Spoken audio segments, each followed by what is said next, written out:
gancang sing diglis kang amunggil kawe kutapok ingkang pinuju tata Praradya Balangja Dipati nyandikan marang patih Gagak Bongkol nenggih ingkang lenggah wonten madyaning wana bidaling Praradya Bala sangka ing Turalaya prajurit ing Turalaya nying pinandigan marang Prabu Bugadenta kang arsa manunggal marang para Kurawa ing kono kadharak marang Kurah Togog lan Kurah Bilung Dinon Sukamandra Anjlah Pindha Puspita mungking taman sami satata lenggah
Lun ranggo suluk barang adikku murdaning kung lan adikku murdaning sih apa dene gajahku murdaning kung tak dawuhi dhisik kowe karo aku tak jak lumaku gandeng aku sawetara ora mangerti kaendaning dalan sangka Turalaya tumuju Ngastina iki kowe tak jak nglangke lumaku kok nggih kula nggih ngertos lho aku kira bingung sing bener iki jane kratone Gustimu Bugadenta ki Turilaya apa Turalaya nek neng buku kuwi jane Turalaya dudu Turilaya ning gandeng domune Turalaya monggo kuwi golek benere dhewe-dhewe kok Turilaya ya bener Turalaya ya bener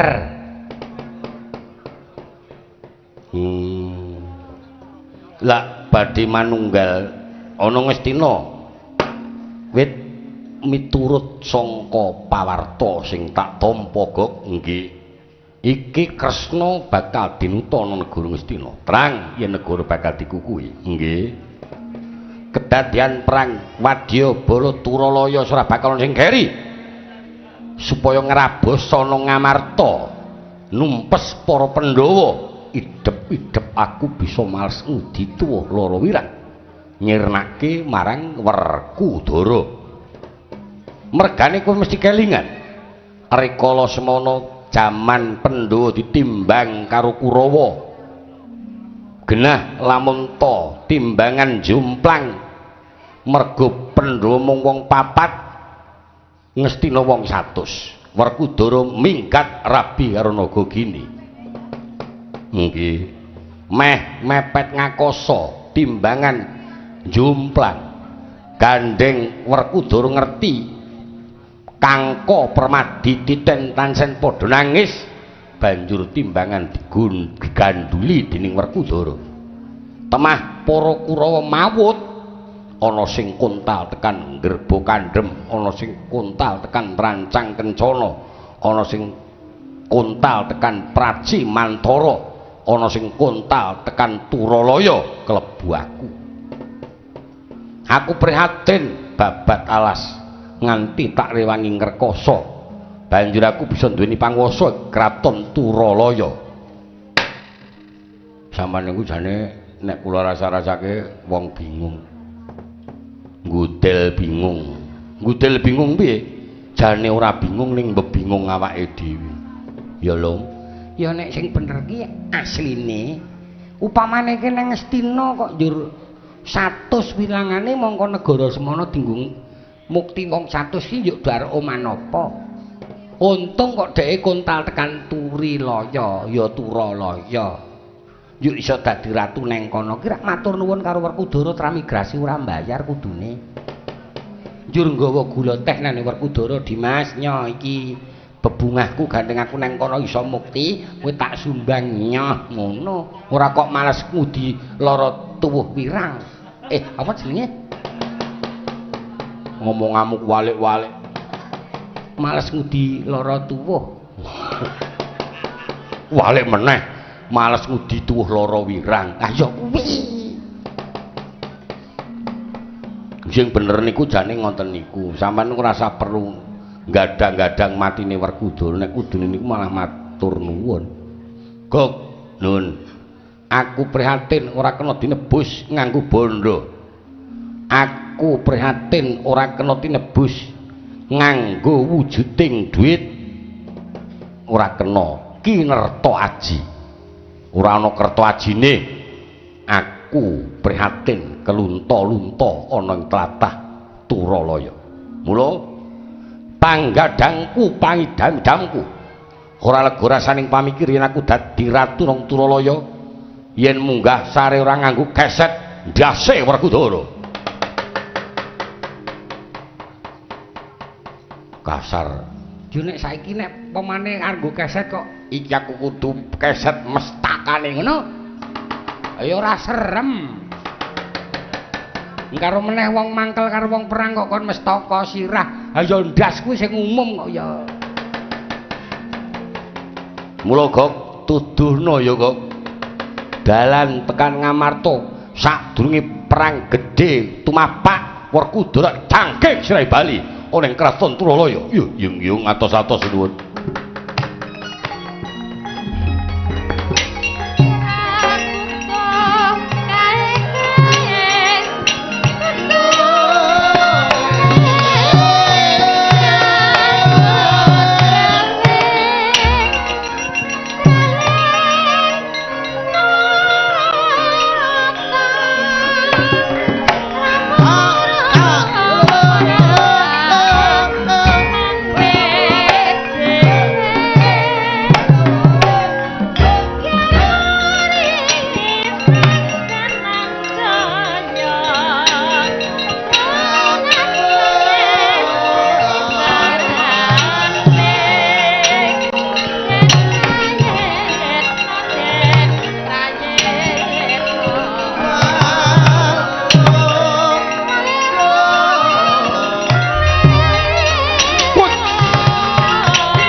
Sesumber molindu bumi gunjing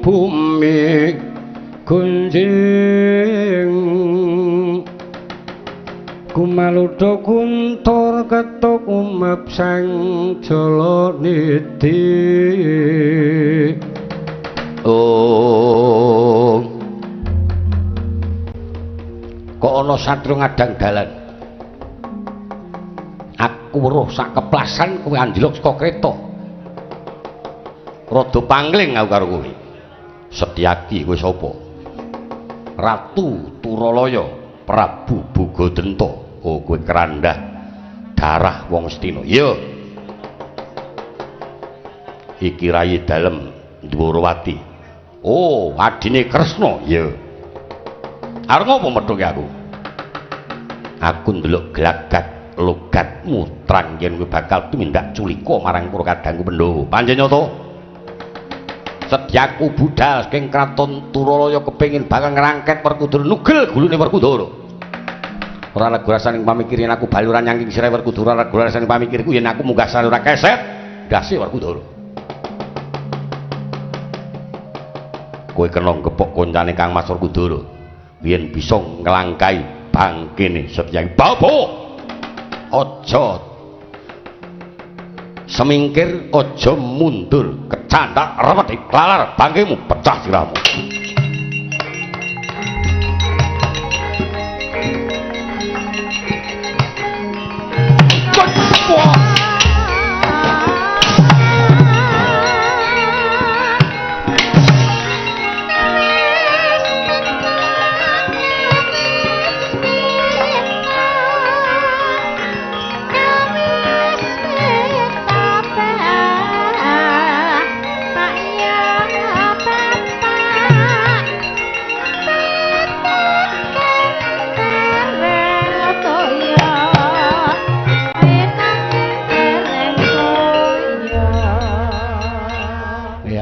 Nek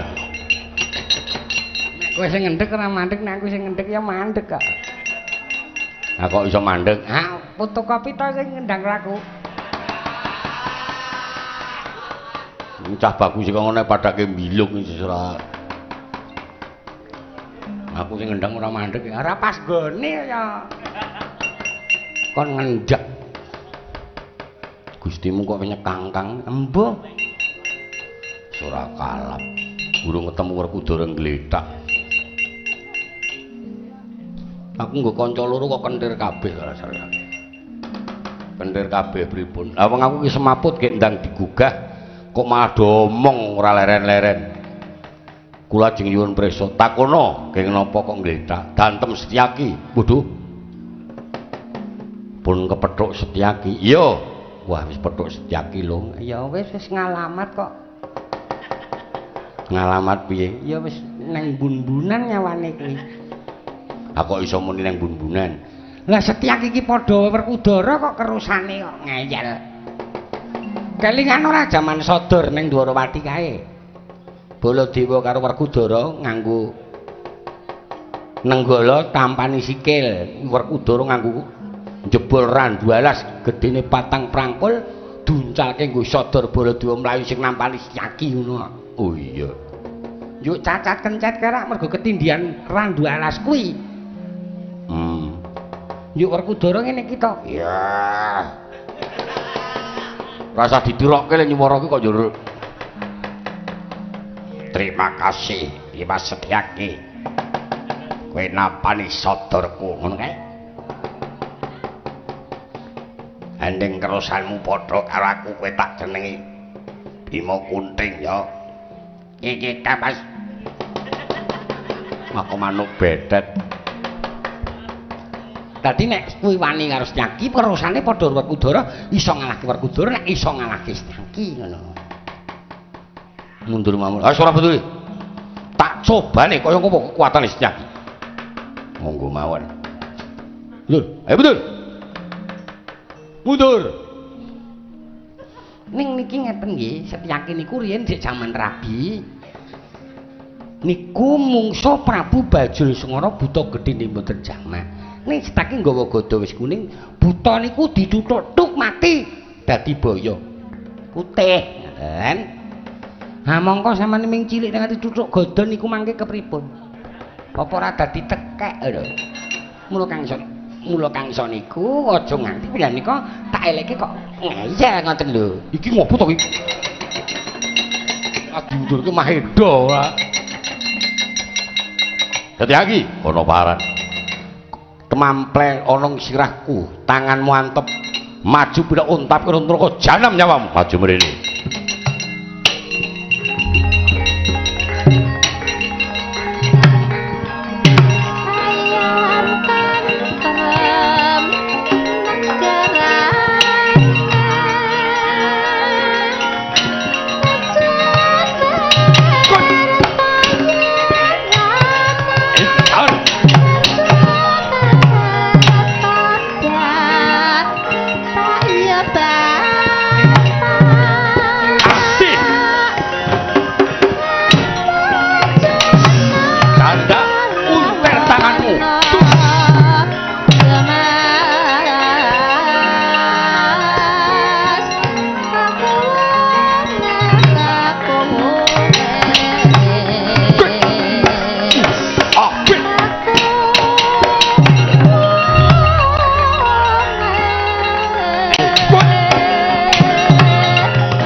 Ora ana kok manut banget to. Kowe ngono-ngono kok ya nggo nyuwuk lho. Sing jenenge Mbilungi Rama ya iki. Mbilungi Rama, Mbilungi Rama. Ngeyel. Dadi ngono kok ya. Rasa haleman kowe iki. Nyatane mandek kok. Walah, cerigis meneh. Ora ngurus kancane. Setyaki lipet banget, Gop. Tak antem endani lipet. Ngantem dupak. Sampeyan kula kandhani ngeyel. Pun to. Sakniki adu kemiri-kemiri kopong. Adu balung tanpa isi.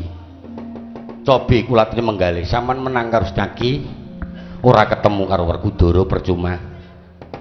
Ning nek sampean ora perang karo Setyaki, waton ketemu Werkudara sing mangangkah rak Werkudara. Ning aku nek nganti kalah karo Setyaki isin.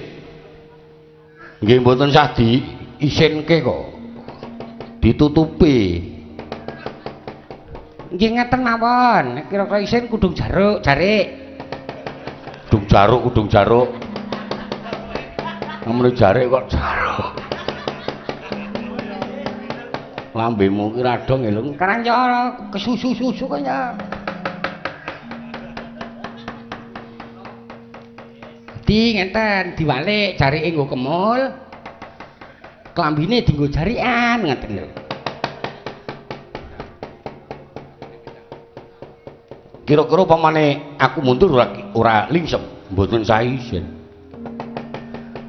Setyaki tak punggel nggonku Pancakara. Mengko yen manunggal marang para Kurawa, kowe tekan Ngastina titeno Setyaki mundur mawon. Ya kok betul kok.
Yat langening kalangyan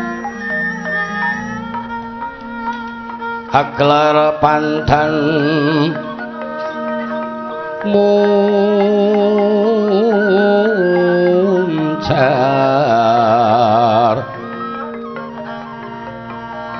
soroti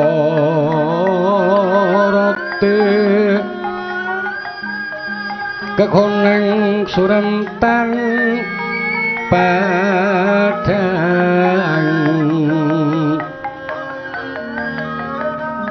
kasor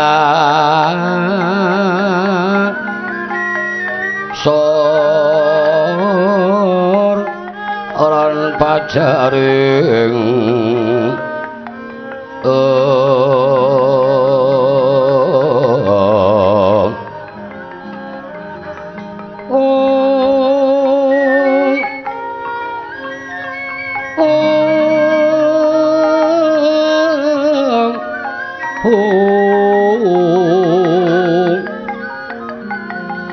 Purnameng kekono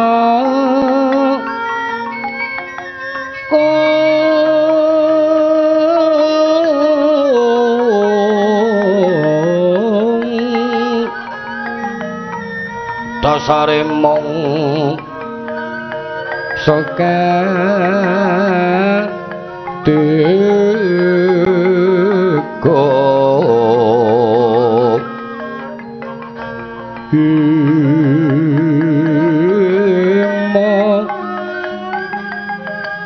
ana wenging ujung Ancala kang ujung Ancala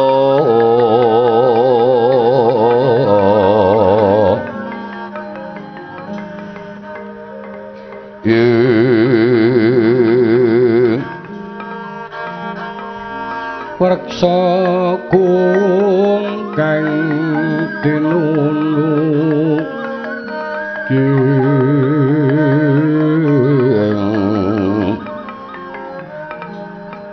Warksa kung kang tinunu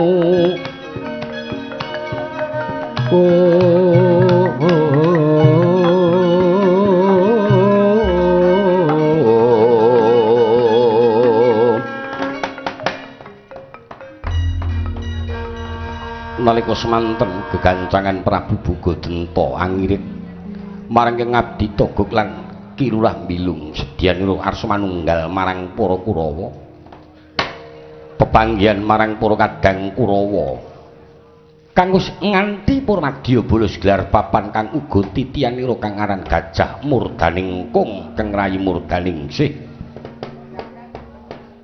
tan kacarita laksana sakmusnya Prabu Bogodenta mundur Raden Senyaki sigra anututi marang plakuning Reta Jaladara tumuju enten ing kraton Ngastina nggih ingkang pinuju saksana dhateng kaeksi genti kang winuwus kotapu kang lenggah wonten ing kayangan Setra Ganda Lumayit Sanghyang Bathari Durga kadhep marang ingkang putra Sanghyang Bathara Kala Duen sangyaning para bajul barat ing kono Sang Bathari Durga prisa marang ing putra Sigra den awit murid ngangsek pasebane Katina sanga Mandrawa malidir lakuning bajul barat sami aman loyo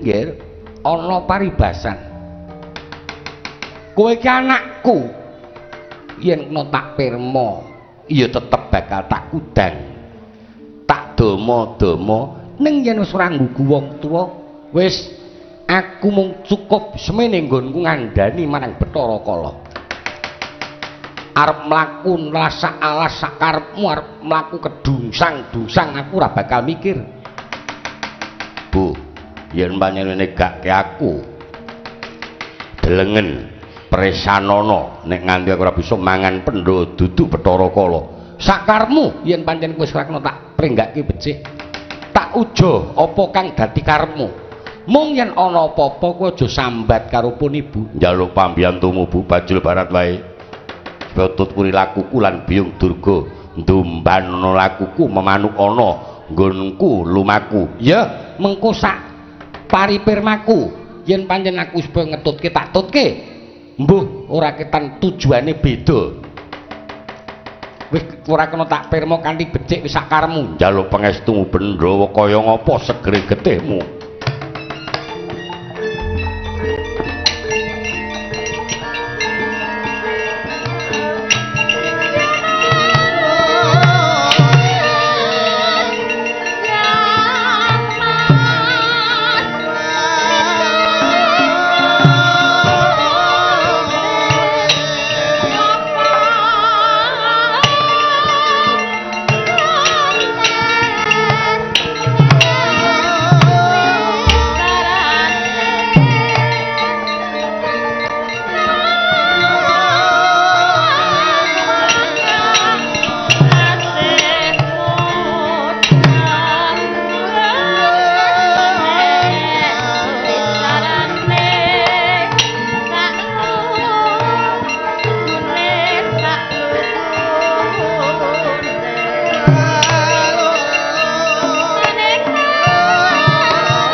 Sang Hyang Kala Kalana kalatagut maring kun Sungnya kang mawingis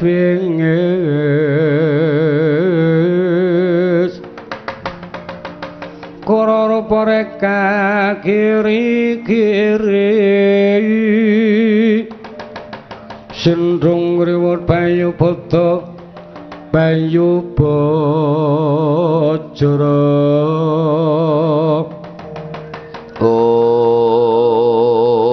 Guladalah Ninggeng putra maling sukma nyadong dawuh Bu lah maling raga nyadong dawuh Bu Anakku maling raga maling sukma pesak nyawa samber nyawa Cikara Bayu Badra lan sak pinunggaling kabeh para bajul barat tak wiji-wiji nggih Kakangmu Bathara Kala tak pirma kanthi becik ora kena tetep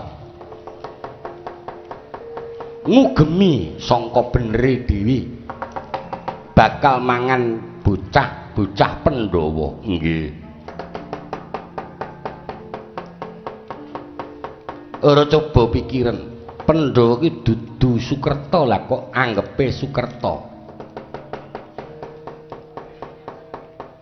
mula kang sanga iku aku jaluk supaya ngawat-awati lakune Bathara Kala bakal tak awat-awati saka kaduan Purma dipama kowe aja cerak-cerak marang kakangmu Bathara Kala. Nggih. Tak kandhani kene maju kene. Nggih. Aku arep ketemu karo Janaka. Lah kersanipun.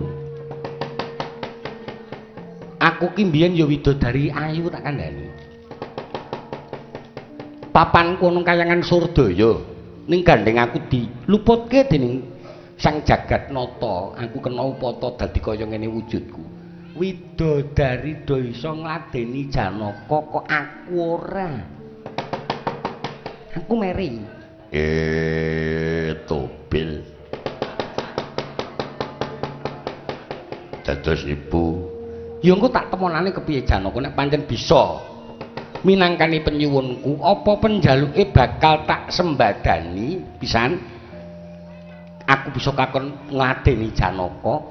Tur yen upamata bakal kedadian Bratayuda sapa sing bisa ngaturake saji tawur marang Bajul Barat tak jangkung mesti bakal menang perang Bratayudani. Lah dalah Iwadi aja ngomongke mboten wong kabeh widodari do iso ngladeni Janaka aku ora coba medine meri to padha-padha widodari kok iso dadi bojone Janaka aku ora iso dadi bojone Janaka njur piye pikiran nggih nggih mula kang sing kutut wura lakuku aja nganti ado-ado ya nggih ngestaken dawuh Bu kancamu Bajul Barat tatanan Kakang ditata Bajul Barat ya tak tatani para kanca-kanca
Kalana kalatagut maring kucungnya kang mawingis Kurarapa reka kiri-kiri Sindung riwut bayu bajra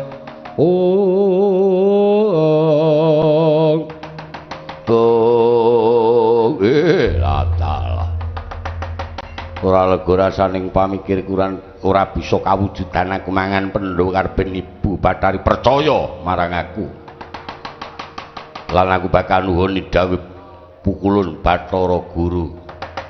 Wong Amarta Manuta kokop getihmu kowe Punta Dewa Janaka Werkudara kula dewa.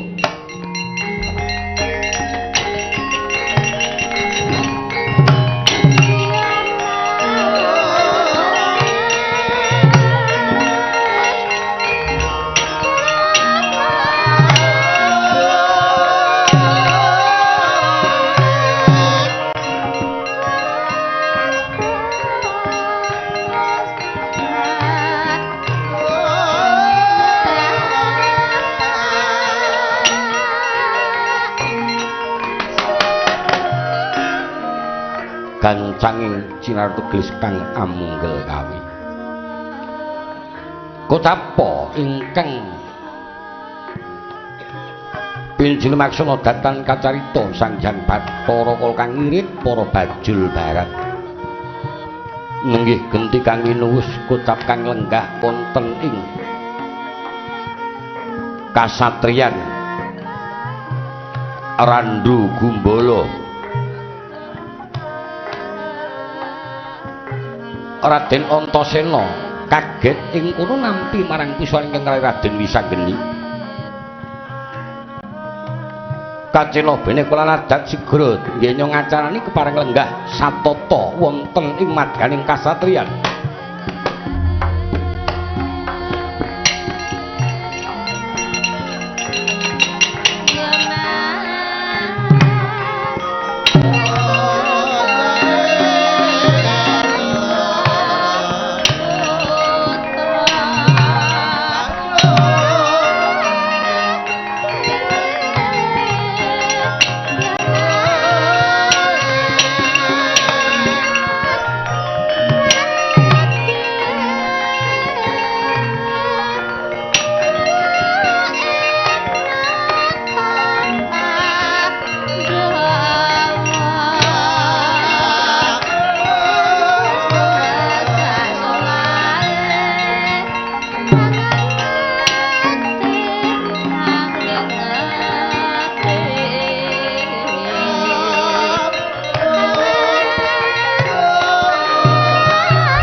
Sarda pamulating ranu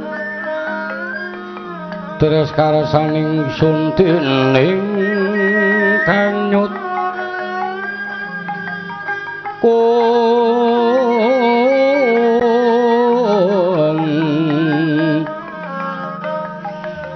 ringsun kyatiwa ing kambal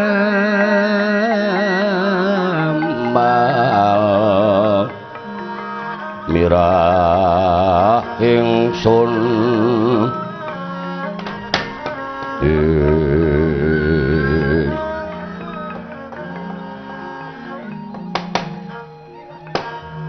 aku kira rumangsa dolanan kelut ora rumangsa nyapu tengah wengi kok ketekan wong gemblung. Tekan kene kowe ni slamet tekamu. Pangestumu Kakang kaya ora siji apa ya matur nuwun gegemblung aku. Aku ki ya wis ngerti pathokane nek wong gemblung mertamu nanggone wong edan. Ya pokoke wong loro kentir kabeh ngono ngopo. Wigatine apa nika sajak rada ana sing bakal tok jarwake aku, Kakang. Apa? Jangkaning Jawata lan miturut kawruhku mbok menawa cocok. Iki wa Prabu Bathara Kresna miturut pawarta wis diuta ana negara Ngastina. Saiki iya. Lanjur. Lah Mbok menawa Prabu Bathara Kresna kok dimuta ana negara Ngastina, negara digegeki dening Prabu Duryudana, tetep dikukuwi perang Bratayuda bakal kasembadan. Perang Bratayuda, iya. Lanjur. Lah, mengko yen kedadian perang Bratayuda, awake dhewe iki kon ngopo? Yen pancen dewa kok dawuh supaya aku lan Kakang Antasena kudu melu ngayahi perang Bratayuda. Aja tanding para pepundhenku Ngamartakura, cukup aku lan kowe tanding musuh para Kurawa. Aja karo kowe ni, aku cukup ijen wae. Tak labrake wong Astina. Nganti do menang karo aku tak bali dadi bayi meneh. Ning kabeh mau kudu nganggo petung. Maksude petung takon karo sing kewajiban. Tegese awake dhewe iku ana kang nitahake prayoga nyuwun prisa marang pukulan padha wenang. Yen pancen perang Bratayuda dumadi, aku lan kowe kudu katut melu ngayahi perang. Pandhawa sapa lenggah ingkang sekecok, cukup aku lan kowe sing tumandang tak kira bedah negara Ngastina. Oh dadi ora oleh maju saiki. Aku mau omong nganggo petung tur awake dhewe kudu pitakon sing kawogan. Njur sowan ana ngersane Iwang Pada Pawenang takon karo Kakang Wenang yen kedadian perang Bratayuda awake dhewe kadawan kepiye. Oh ya. Nek ora kowe sing ngandani aku moh omong, ning gandeng kowe sing ngomong aku ya gatekke ya. Nek ngono aku tak manut kowe njur saiki ngadep ana ngersane Iwang Pada Pawenang. Mengkono Kakang. Yo. Ya ayo. Gek ngadep ana ngersane Iwang Pada Pawenang mengko dawuhe kepiye. Lah karepku ngono kuwi dadi aku matur kowe njur tanggap, njur tata-tata aja nganti diluputake. Ya sayo tak kantine.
Nenggih ingkang wis manjing ana ing kayangan Ngundarandir Bawana karana satra kalih darbe kaluwihan kang linangkung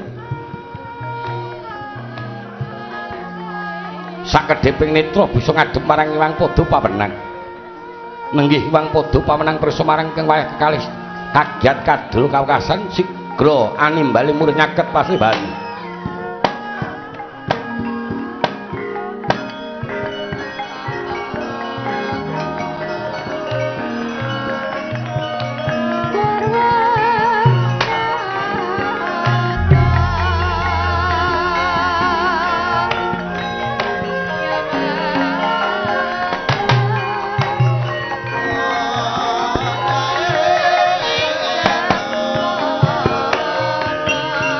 Sari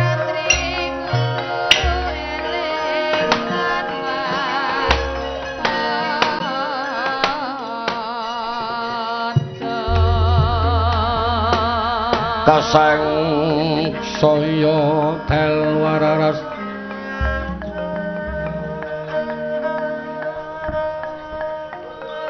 habyor sor lintang kang aku madhap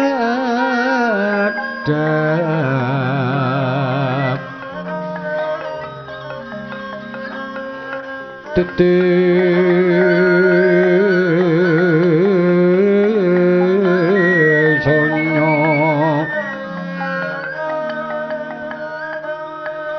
sonyo madya latri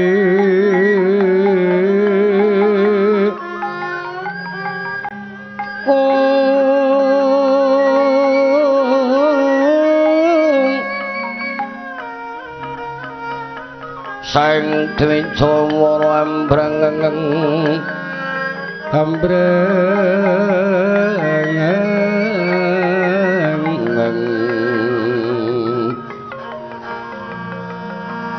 karananing putyanira putyan nira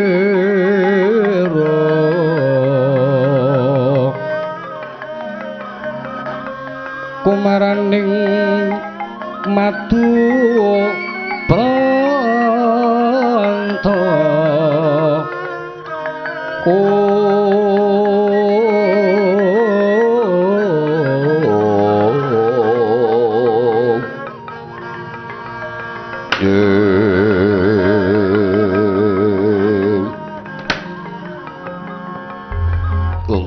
lagi sangai palenggan ulun ora bakal samar pandul ulun kaya iki putu ulun Antasena kang sarta wisanggeni padha kumayangan kula pangestune kaki wenang kaya lan siji apa sembah pangabektiku tampanana kaki iya ulun tampa pangestumu kaki ora siji apa sembah sungkem bektiku tampanana iya ulun tampa darbi panyuwun apa kita kok ngadep semengko kaki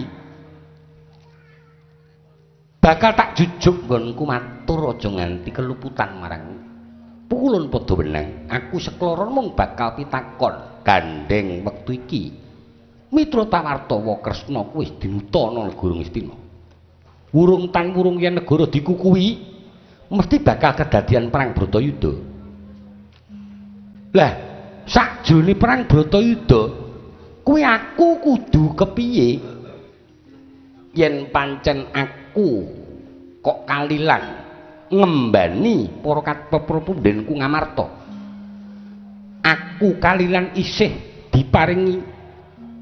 diparingake swita marang para pepundhenku Ngamarta aja kok pepundhenku Ngamarta maju nang paprangan cukup aku lan Kakang Antasena ning bakal mbedah negara Ngastina njaluk negara Ngastina kaki iki aku nyadong dawuh Kaki Pada yen pancen Kaki Pada paring pangendika iki kowe kudu melu ngayahi perang Kurawa tanding aku karo adikku Wisanggeni rampung kabeh nggih iki miturut jangkane Kang Kawasa mung ulun kudu nari marang jeneng kita pilih Pandhawa unggul jayane apa kita nyipati kahanan perang Bratayuda nanging Pandhawa kalah coba wangsulana kita milih Pandhawa unggul ing yuda nanging kita ora nyipati perang Bratayuda nanging Pandhawa kalah kita bisa ngerti lan nyipati perang Bratayuda pilihan salah sawiji piye Kang wah mumet iki aku yen sediaku lan sediamu rak bakal labuh labet marang wong tuwa mergo kuwi sing mijekke awake dhewe arep ngaturke bebungah apa arep ngaturake pisungsuna apa marang wong tuwa yen ora ketok le temandang gawe mungkasi karya mbingkas angkara murka lah nek ngendikane pukulun padha wenang iso nyipati ning Pandhawa kalah ora nyipati ning Pandhawa menang wis rasah nyipati wae ni Sing penting Pandhawa menang ngono wae. Sing baku Pandhawane menang awake dhewe ora weruh ora dadi apa. Lah banjur upama aku ora nyipati ning Pandhawa ungguling yuda. Yen aku nyipati Pandhawa kalah, upama aku nyipati Pandhawa kalah kuwi lire kepiye? Kita kadigdayane bakal ulun jabut kabeh. Nang yen kita ora nyipati Pandhawa menang, jer kita dipinta swarga bocah sekloron. Kita kudu ulun banjut Pandhawa karben mbacutake perang Bratayuda. Bisa ungguling yuda mengkono kula. Oh dadi aku nek dibanjut dipapake ning swarga ning Pandhawa menang. Aku ora weruh perange ngono. Iya nggih, nek aku weruh ning ora ndek kadigayan ngono. Iya, ora paedah. Wis manut wae ni. Lah yen kita bakal kepingin ngaturake pisungsun marang wong tuwa, iki ana retu rubedaning Pandhawa Bathara Kala ingin bakal nyirnake marang para pundhenmu. Lah tinimbang kita mateni Kurawa malah luwih becik matenana Bathara Kala wae. Teges kita labuh marang para pundhen kita Pandhawa. Gong Dewa nuntun ngabrang kasangsayan wong ngabrang kasangsayan emboy maning kamu sawelo kringging Dewa kang pinangka sekaring bawana sekaring bawana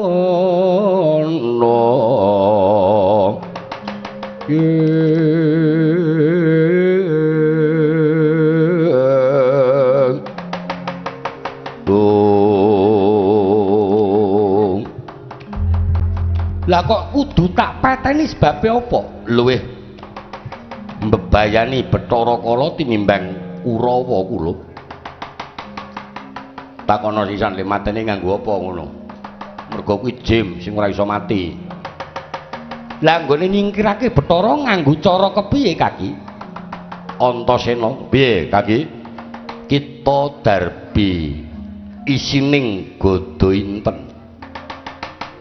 Duk rikala kita dadi pendhita, madheg pendhita kang aran Raja Bali. Kita bisa nyirnake Bathara Kala kanthi godo inten mengko pakakno Bathara Kala. Kowe lah. Yo. Nek ngono ngendikane Wang Pada tak SD. Tinimbang Kurawa mbebayani Bathara Kala. Iya, yo ini yo medun. Kok antemane Bathara Kala.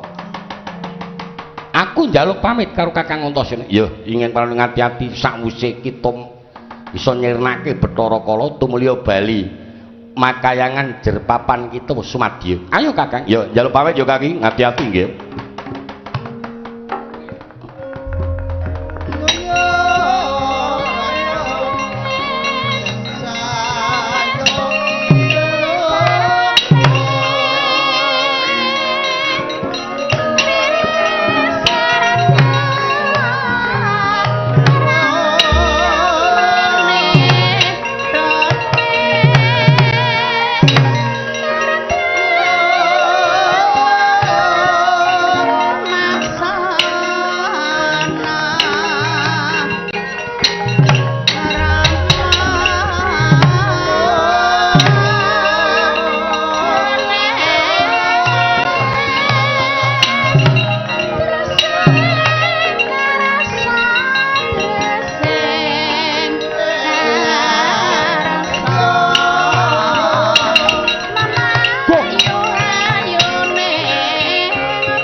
sesumbar mawalindra bumi gunjing kumaludha guntur getuk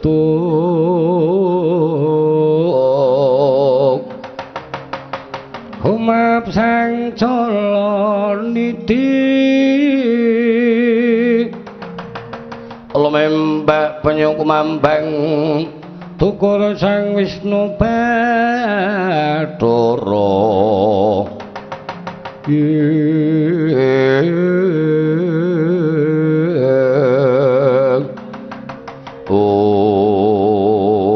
wah ora panggeng wis anggeni iya aku wis anggeni kowe Bathara Kala iya